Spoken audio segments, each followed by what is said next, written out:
Cartago delenga este. Urbe latericium evenit marmorem reliquit. Vini, vili, vec. Fabum essesuae cenque fortunae. Cetere, Centeo, Cartagine, F. delendem.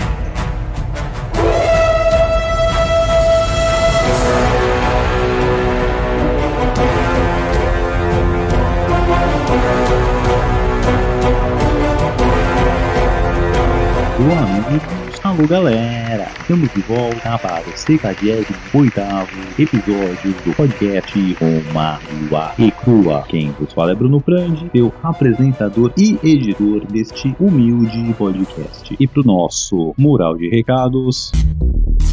Mural de recados. Roma nua e crua.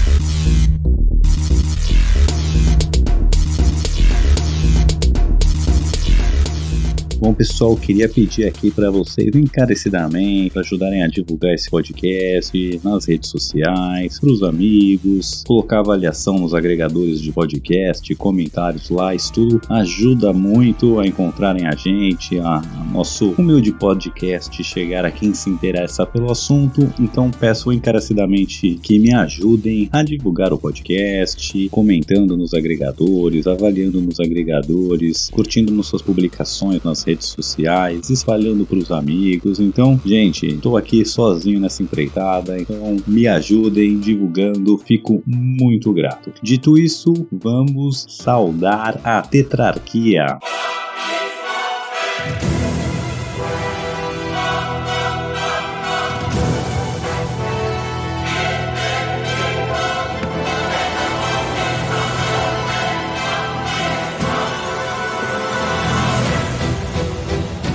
Imperator Maximus Nicolas Frandi, nossos Césares Lucas Frandi e César Casolari, e nosso primeiro senador Danilo de Oliveira. Recapitulando. Muito bem, na semana passada abordamos 3 assuntos diferentes: a pacificação dos belgas com Júlio César, derrotando a última tribo que ainda estava em revolta, os Aduátios. Vimos também que o triunvirato Júlio César, Crasso e Pompeu se reúnem mais uma vez para basicamente fatiar a República Romana ali entre os seus interesses, e vimos que os venetos se revoltam. Então também mais uma revolta gaulesa aí, depois da suposta pacificação. Dito isso, vamos para o episódio de hoje.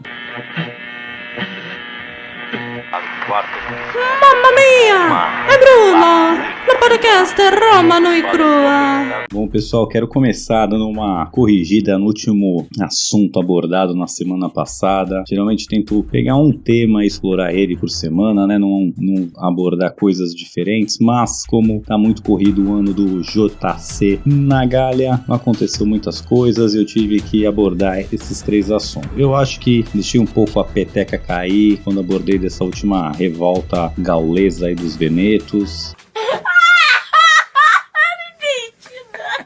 A gente viu, no episódio passado que o Galba estava com uma legião ali perto da Aquitânia, algumas tribos se revoltam. Depois eu falei dos venetos, mas não são o mesmo povo, tá, pessoal? Então, o Galba que estava ali perto da Aquitânia, que foi atacado e conseguiu fugir. Os venetos, eles estavam mais perto ali de quem tinha outra guarnição, outra legião romana acampada mais perto deles ali. E essa legião estava sendo comandada pelo Crasso, Públio Crasso, filho do Marco Licínio Crasso, um dos triunvirato ali. Bom, então vou falar um pouquinho melhor. O Júlio César aí já passou 2 anos na Gália. No primeiro ele enfrentou os Helvécios e a tribo germânica dos Suebos, e no segundo ano, com 57 a.C., ele enfrentou os belgas. Primeiro a coalizão inteira, depois essa coalizão se repartiu e aí ele foi dominando tribo a tribo até conquistar ali e pacificar toda a Gália, como ele falou. Nisso ele manda reportes ali pro Senado dizendo que a Gália toda tá pacificada, ele tinha tinha entrado em contato com outras tribos que ele não teve que lutar, mas que fizeram alguma forma de aliança com os romanos. Então Júlio César podia dizer que pacificou a Gália. Porém, o que acontece, né? A gente já viu que ele foi, como eu posso dizer, expandindo mais ou menos ao norte ali do que era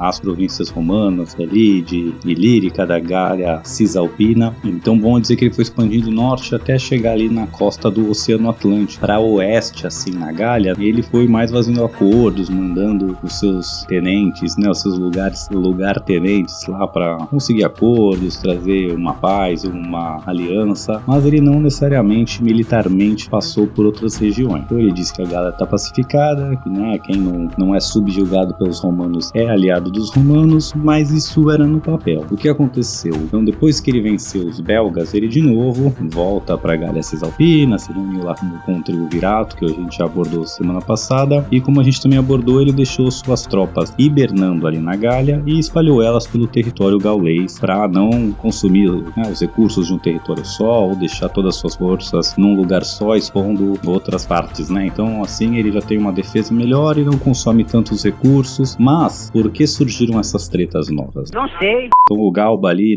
perto de Aquitânia, com o Crasso, essas tribos tinham feito alianças com os romanos, sem os romanos terem chegado com presença militar lá, sem o Júlio César ter passado por lá. Lógico, né, que o Crasso, o Galba, essas pessoas que foram fazer essas alianças, eles vão com tropas, mas não era um exército inteiro, né? Era no máximo uma legião ali e não vai tocando terror, vai lá na humildade, digamos assim. Só que o que aconteceu? Depois que o Júlio César saiu ali da Bélgica, né, pacificou os belgas e voltou para a Gália Cisalpina, espalhou suas tropas ali pelo resto da Gália, esses povos então que não tinham tido nenhum confronto militar, onde os helvécios não passaram, os belgas estavam longe, eles fizeram essas alianças com os romanos, mas aí o conceito de aliança começa a ficar bem diferente um pro outro. Porque os gauleses ali, quando eles faziam alianças entre si, isso, né, não mexia em nada da sua soberania, ou era bem diferente do que os romanos e principalmente o César estava propondo. Ele entrou na Gália a pedido dos Edos, né, para ajudar com os helvécios, se esticou ali com outras tribos pedindo ajuda contra os suevos, mas contra os belgas ele já estava forçando a barra, ele atacou os belgas preemptivamente, e agora que ele está espalhando suas tropas, essas outras regiões aí, que é a região dos Venetos, que é o noroeste ali da França, a região da Aquitânia, que é mais ali perto da fronteira com o que é a Espanha hoje. Então esses povos que fizeram alianças formais, mas sem estar com tropas, sem na espada, assim, né, sem ser forçado goela abaixo essa aliança, eles estão achando que, somos amigos dos romanos, quer dizer que a gente vai fazer comércio com os romanos, quer dizer que a gente vai passar alguma inteligência, informações para os romanos, das regiões e tal, mas não vou entregar minha soberania para os romanos. E aí essas regiões, quando começam a ver tropas romanas, legiões romanas acampando ali no seu território, e não só acampar, né, de passar o inverno ali, porque os romanos não chegavam e acampavam, tipo o de estoque, né, um acampamentozinho ali, uma barraca, não, eles construíam forte, eles construíam edifícios, eles construíam construções permanentes. Isso começa a irritar muito os gauleses, né, porque a aliança é essa, a gente fez um acordo, do nada tu me aparece uma legião aqui, constrói um forte perto do meu território, abriga soldados, me obriga a te enviar suprimentos, dinheiro, comida. Isso não é bem uma aliança, né? Então, quando essas tropas que estão espalhadas e que teoricamente eram aliadas de Roma se veem encurraladas, vou te chamar assim, pelos romanos, pelos exércitos, essas legiões romanas passando exército na Gália, eles resolvem que vão contra-atacar. Que não vão, né? Que essa aliança agora percebe-se que não é exatamente o que eles tinham assinado. Eles aproveitam que o Júlio César voltou, ou seja, a liderança não tá lá, e essas tropas estão espalhadas para começar a revolta. Conspiração, conspiração.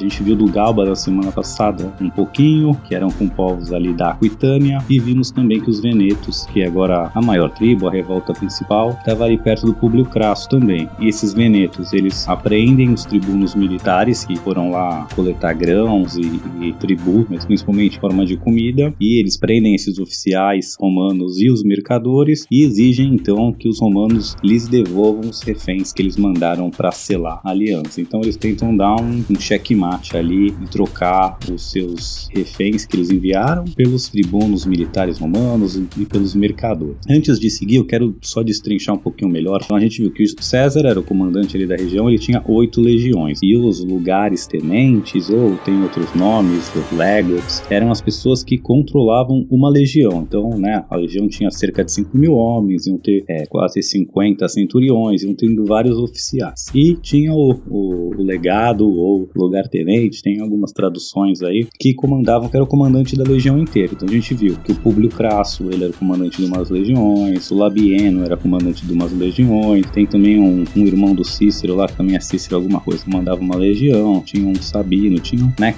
o César estava com 8, então teoricamente ele tinha 8 lugares tenentes que eram comandantes de uma legião inteira. E essas legiões teriam, acho que se eu não me engano, 3 ou 6 tribunos militares por legião, que era mais ou menos um cargo político. Então, por exemplo, aí nesse caso dos venetos, quando você quer que eles cumpram as ordens ou levar uma mensagem oficial, você não manda um soldado raso, você manda um tribuno militar, que é um cargo meio político, meio militar, mas é alguém ali que tá para justamente fazer isso. Ele não, o tribuno militar não é um comandante, assim exatamente, mas ajuda esse lugar-tenente, esse legado a fazer a questão burocrática, a enviar as mensagens, a forçar os tratados, a redigir os tratados, comunicar com Roma e etc. Então foram alguns, então esses cargos de tribuno militar também, se não fosse ocupado por patrícios, por nobres, também no mínimo eram ocupados por plebeus influentes. Então capturar esse tipo de pessoa era capturar como se fosse emissários, como se fosse embaixadores, que até tem uma lei no mundo antigo que eles eram invioláveis. Então os venetos aí forçaram muito a barra, capturando tribunos militares dos romanos e também os mercadores, de certa forma, que também eram romanos e também merecedores de proteção, apesar de não serem militares. Bom, dito isso, vamos conhecer um pouquinho melhor quem eram esses venetos, falar um pouco mais dos seus costumes, descrever um pouco melhor. Senta que lá vem a história.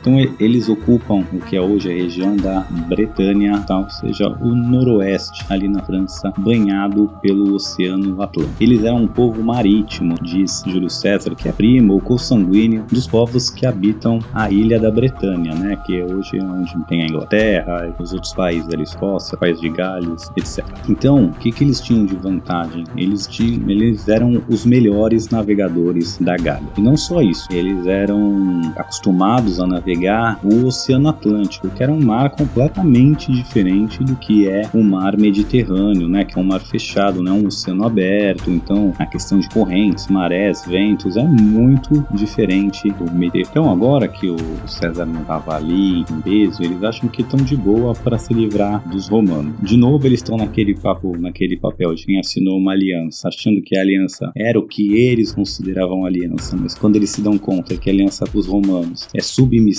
aos romanos, eles não querem muito isso. I want to break free. E eles se sentem capazes de conseguir essa liberdade. Então eles aproveitam esse momento de fraqueza, que o Júlio César tá fora, que as legiões estão espalhadas, para dar esse bote aí, e ele acha que vai conseguir fazer um acordo com os romanos, porque como eles fazem isso, eles já fazem isso depois que outras tribos já atacaram, tem outras tribos também entrando em revolta, então fala, bom, essas legiões estão ocupadas, o Júlio César está ocupado, tem outras pessoas em revolta, é a hora perfeita pra gente se revoltar e os romanos não conseguirem reagir. Mas, né, assim que Júlio César fica sabendo dessas revoltas aí, ele volta a todo vapor ali pra Gália, né, com sua velocidade que é peculiar. Ele então já percebe que a ameaça dos venetos é a mais importante. Ele até vai dividir suas tropas, vai mandar cada um para um canto, né, vai mandar o Crasso ali pra Aquitânia tomar conta, ele vai mandar o Labieno lá perto dos belgas para também olhar os belgas e os germanos ali no Reno, e ele vai pegar a maior parte das tropas e vai então em direção aos venetos, dá uma lição nesses venetos. Ele também já aproveita e manda o 10º Bruto, outro oficial aí dele, e coletar barcos com seus aliados gauleses e mandar construir novos barcos, fazer uma armada. E ele chega e resolve então logo, sem perder tempo, e tirar satisfação e invadir esse território veneto. Mas, continuando a história dos venetos, eles montavam suas cidades, suas principais cidades, né, eram sempre ligadas ao mar e de preferência frequência num estuário, num fiord, ou seja, que até a própria cidade ela é no meio da água quase. Quando a maré tá baixa, você tem um caminho para chegar, mas quando a maré enche, o castelo fica ali também protegido pelo mar, geralmente uma passagem estreita para chegar na cidade. Então, além disso, eles tinham uma marinha formidável e uma marinha preparada para o Oceano Atlântico. E quando o Júlio César vai começar essa campanha, ele vai ter muita dificuldade, porque o que ele faz, né? Todas as cidades já eram muito difíceis de tomar, tinha esses problemas como eu falei, de ser quase dentro d'água, de ter uma passagem estreita, de ter defesas muito boas, e aí os romanos tinham que se virar nos 30 realmente para tomar essa cidade, inventar engenhocas ali, equipamentos novos para conseguir superar essas barreiras geológicas, geográficas aí que os impediam de chegar. E quando eles conseguiam tomar uma cidade, depois de muito esforço, antes de a cidade cair, os venetos então, a tribo embarcava toda a cidade nos seus barcos, não só a cidade, como todo o seu tesouro, todas suas provisões, seus mantimentos, e partiam para outra cidade. Então chegava o exército romano lá, lutava, sofria. Quando conseguia invadir a cidade estava deserta, sem nada. E aí o Júlio César toma algumas cidades assim dos venetos, mas sem colher nenhum fruto, porque não capturou ninguém importante, não capturou nenhum tesouro, não capturou nenhum mantimento. Ele ainda destrói o que tem, um pouco que tem lá, captura o pouco que tem lá, mas não é o suficiente nem para abastecer os romanos, nem para desabastecer os venetos. E então ele percebe que o único jeito de derrotar os venetos vai ser construindo uma marinha, uma armada, porque por terra não vai dar certo. Então ele manda o 10º Bruto, a gente já estava colhendo o barco lá, construir uma armada de 228 barcos. Isso é muito barco, gente.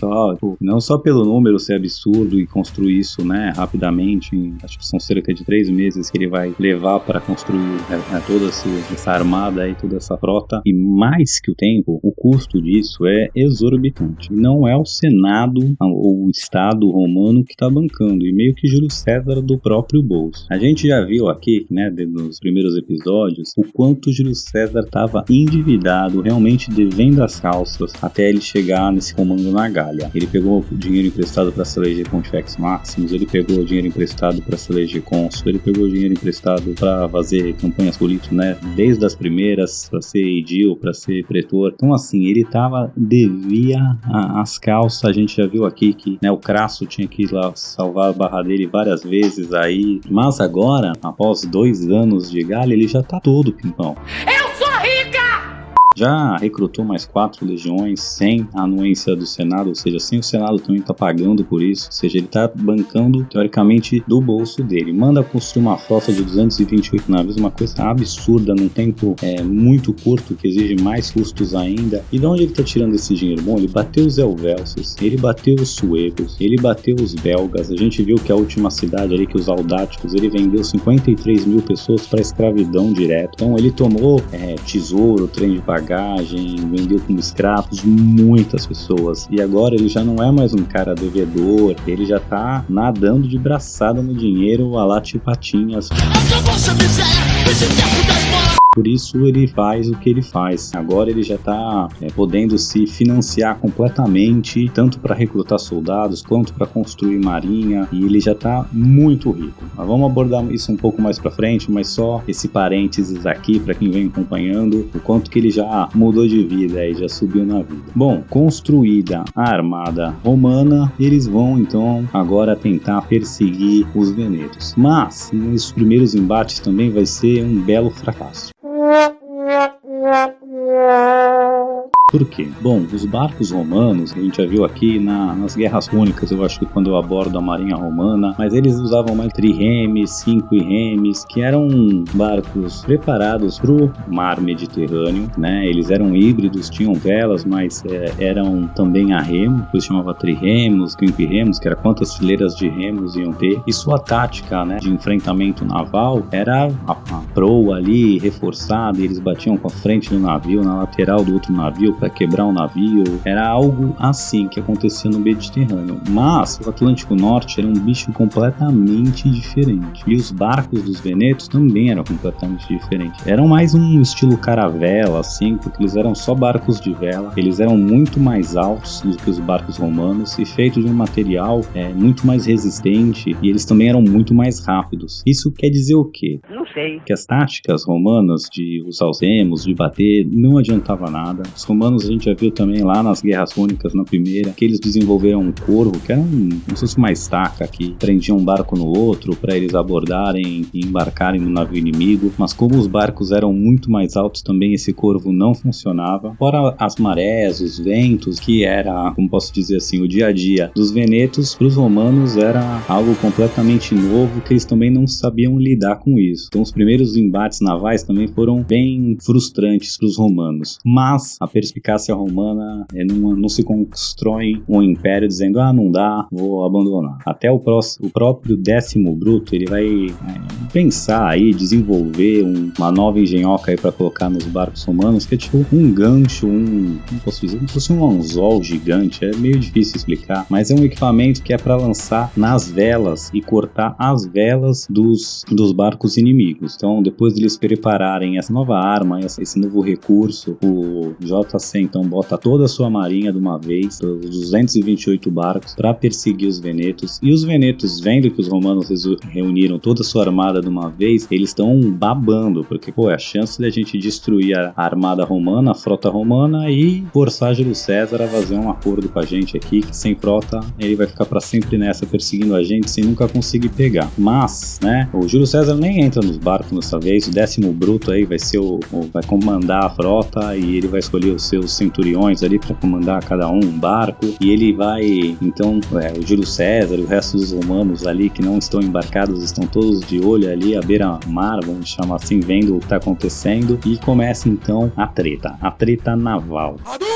Bom, a tática nova romana vai pegar os venetos desprevenidos, porque eles não imaginavam isso. E agora, ao invés dos romanos tentarem bater nos navios venetos ou tentar abordar com corvo, eles tentam cercar, chegar bem próximo e aí lançarem essa sua nova engenhoca, esse seu novo gancho, para cortar a vela dos venetos. E eles vão sendo bem sucedidos, né? Os primeiros navios venetos aí que começaram a entrar em confronto com os romanos vão conseguir cercar, vão conseguir cortar essas velas, e uma vez com essas velas cortadas, os navios ficam completamente à deriva, porque eles não têm remos, e com a vela cortada eles estão basicamente ali à mercê da natureza, sem conseguir controlar nada. E aí sim, com esses barcos meio estáticos, os romanos vão conseguir então subir nesses barcos, embarcar e então lutar dentro do barco dos inimigos lá, e tomando barco a barco e matando as suas tripulações, rendendo as suas tripulações, e assim vai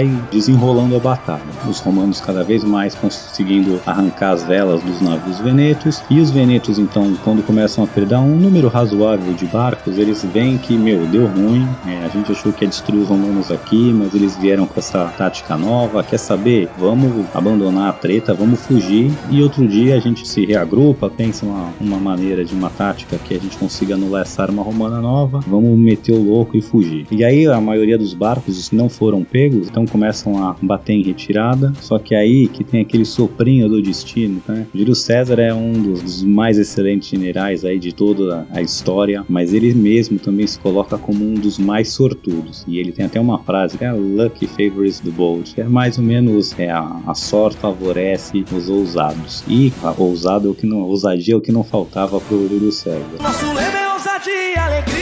Não. Então, quando esses barcos estão batendo em retirada, os que têm vela ainda, os que não foram pegos nessa nova arma romana, eles estão fugindo, mas do nada dá uma calmaria daquelas que o vento cessa completamente, 100% calmaria, não tem um ventinho para empurrar esses barcos. E aí era a brecha que o sistema queria, Aviso ML, chegou o grande dia. porque porque os romanos então vão conseguir ir cercando barco a barco, arrancar a vela, embarcar, tomar o barco e matar ou render a tripulação lá dos venetos. E vai durar horas essa batalha aí, vai durar também 6, 7 horas quase, pra até tomar todos os barcos, e aí é game over pros venetos. Não deu, apesar de toda a expertise marinha, os romanos arrumam outro jeito de vencer, o pessoal resourceful, né, o pessoal que sabe como fazer e tira coelhos da cartola. Então os venetos vão se entregar, o JC tava sem paciência nenhuma, porque os caras traíram, prenderam emissários romanos, prenderam embaixadores. Então o JC fala, beleza, vocês vão aí, mas todos os homens, né, que estão vivos aí em idade militar, ou mais novo, ou até velho, ele basicamente vende todo mundo pra escravidão também, que importa. Deixa mulher, deixa criança, deixa homem que não tinha poder nenhum, né, ex-escravo, ou a escória ali, ele não vende, mas todo mundo que era importante, que era guerreiro, que podia ser guerreiro, que podia ser influente, ele vai ser vendido pra escravidão. Só não vai ser vendido pra escravidão o que o Júlio César chama de Senado Veneto, mas que a gente pode chamar aí a nobreza, que aí não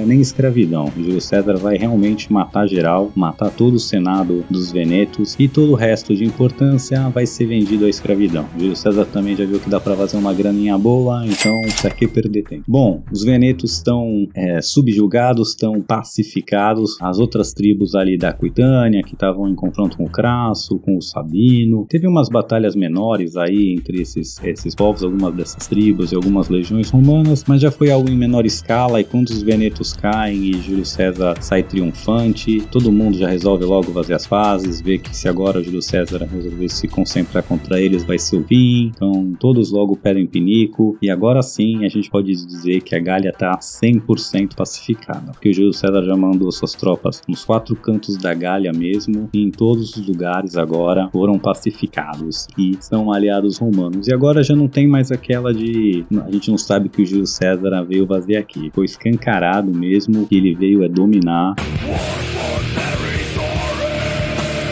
Ele não vai sentar nenhuma forma de subversão ali que o jogo e a lei romana vai prevalecer, nem que seja pela espada. E isso de certa forma é bom, né? Tá todo mundo pacificado agora, só que também vai, quem tava com o sinal amarelo ali contra os romanos agora tá no vermelho e vai realmente ter o estopim para novas revoltas. Mas veremos mais pra cá. Continuando aqui, os venetos, como eu disse, eles eram consanguíneos ou tinham relações com o pessoal ali das ilhas britânicas, né, da Bretanha em si, e o Júlio César queria então se vingar, porque ele disse que esses povos auxiliavam, né, não só os venetos como os belgas, e ele queria então ir lá dar o troco em quem deu auxílio a seus inimigos. A ilha da Bretanha, né, o que é a Inglaterra hoje, Escócia, País de Gales, a ilha era uma ilha meio mística, assim, porque ninguém conhecia ela direito, era considerado o fim do mundo, para eles realmente era o fim do mundo.